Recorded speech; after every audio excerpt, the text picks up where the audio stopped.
नमस्कार. आजकाल बघा इथं पफ आहे फुग्याची बाही. तर ती फुग्याची बाही कटिंग करण्यासाठी अगोदर आपल्याला साधी बाही कटिंग करावी लागेल आणि साध्या बाहीतून फुग्याची बाही कशी कटिंग करायची ते तुम्हाला मी सांगणार आहे. तर चला मग आपल्याला बाहीचं कटिंग करायचंय. बघा हे पूर्ण बाही आहे. तर बाहीचा हा मुंडा चेक करून घ्यायचा किती आहे. ह्या शिवण मायाच्या खाली एक अर्धा इंच सोडायचं आणि ही सरळ भाग धरायचा, असा तिरका नाही धरायचा किंवा असा क्रॉस काय मुंडा बघायचा नाही. इथला पोर्शन बघायचा, इथे टेप ठेवायचं बरोबर आणि जेवढा मुंडा येतो तेवढं मोजून घ्यायचं. आता इथं मला आलेलं आहे 7.25 दोरा. तर आता बाहीचा मुंडा बघूनच आपण बाहीच्या कापडाची घडी टाकायची. तर मी ही साईडला ठेवतो. आता ही बाहीची घडी 7.25 मुंडा आहे, त्याच्यामध्ये आपल्याला 1.5 इंच वाढवायचं आहे. तर बघा 7.25 8.25. आता बघा 7.25 7.25 दोरा, 8.25 दोरा आणि 8.25 दोरावर आपल्याला हे पूर्ण कापडाची घडी ठेवावी लागणार आहे. हे बघा 8.25 दोरावर मी ठेवलं. त्यानंतर हे व्यवस्थित असं प्रेस करून घ्यायचं, जेणे की आपल्याला काम करतानाही त्याचं समाधान मिळतं आणि फिनिशिंग कामाची त्यातूनच निर्माण होते. तर आता बघा हे पूर्ण इथं एक आपण मार्किंग करून घ्यायची. त्याच्या खाली एक अर्धा इंच पाव इंच दोरावर असं मार्किंग करायची. अस्तरचं असेल तर, जर बाहीची दुमडपट्टी असेल तर तुम्ही 1.25 इंच करू शकता. तर आता आपल्याला बाहीची लांबी आहे ना, त्या ब्लाऊज प्रमाणे करायची असेल तर ब्लाऊज प्रमाणे करू शकता, नसेल तर त्यांनी सांगितल्याप्रमाणे तसं करू शकता. आता मला बाहीची लांबी दिली त्यांनी 10.5 इंच. तर मी 10.5 इंच इथं ठेवलं. तर इथं 10.5 इंच असेल तर त्याच्यामध्ये पाव इंच दोरावर मी वाढवणार मार्जिंगसाठी. तर इथं 10.5 दोराची इथं पाव इंच दोरा म्हणजे 11.25 दोरा झालं. तेवढंच 11.25 दोरा मी या दिशेला घेणार आहे. इथं मार्किंग. त्यानंतर ना ह्याच्या वरतून खाली 3.5 इंचाचा खड्डा असणार आहे.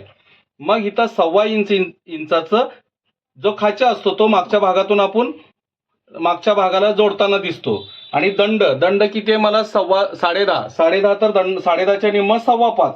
तर मी 5.25 इथे मार्किंग करणार आहे. 1.25 इंच मार्जिंगसाठी ठेवणार आहे.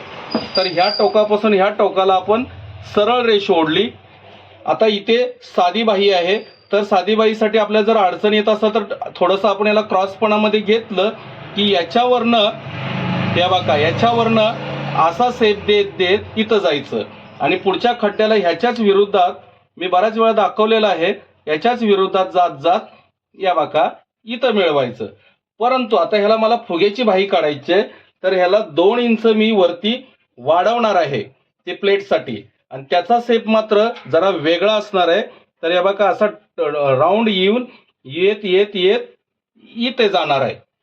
म्हणजे हा भाग मुंड्याचा इथपर्यंत बसला की इथून एवढ्या आपल्याला प्लेट्स येतील, तो फुग्याची बाही होईल.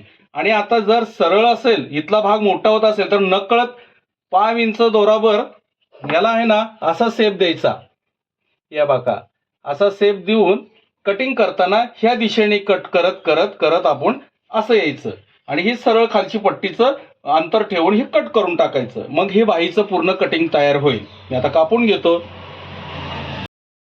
आता बघा इथून आपण कट करून घ्यायचं हे खालच्या भागाचं.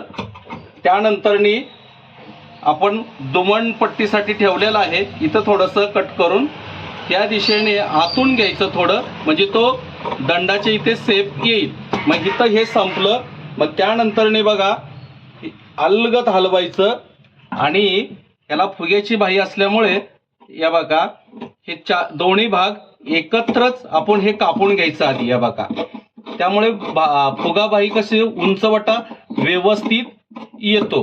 मग हे संपल्यानंतरने इथे थोडासा एक चटका मारायचा आणि पुढच्या भागाला खड्डा पाहिजे ना आपल्याला, मग हे उलगडवायचं आणि त्यानंतर नकळत एक अर्धा इंचाच्या हिशोबाने आपण ह्याला सेप देत देत याला मॅच करायचं. म्हणजे पुढच्या भागाचा हा खड्डा तयार होईल आणि याला इथे व्यवस्थित बसेल. जरी काय वाटत असेल सेप देताना तर नकळत आपल्या नजरेने प्रत्येक वेळेस आहे ना, प्रत्येकाची एक कामाची पद्धत असते आणि ती एक कला असते. मग त्यानंतर ना बघा इथं जर थोडासा खड्डा कमी वाटत असेल तर नकळत आहे ना आपल्या नजरेने व्यवस्थित ह्याला पुढच्या टोकानेच मी कात्री चालवतोय. या बघा ह्या हिशोबाने याला मिळवत जायचं. मग हा पुढचा भाग खड्ड्याचा दिसेल, हे पाठीमागचा भाग आहे.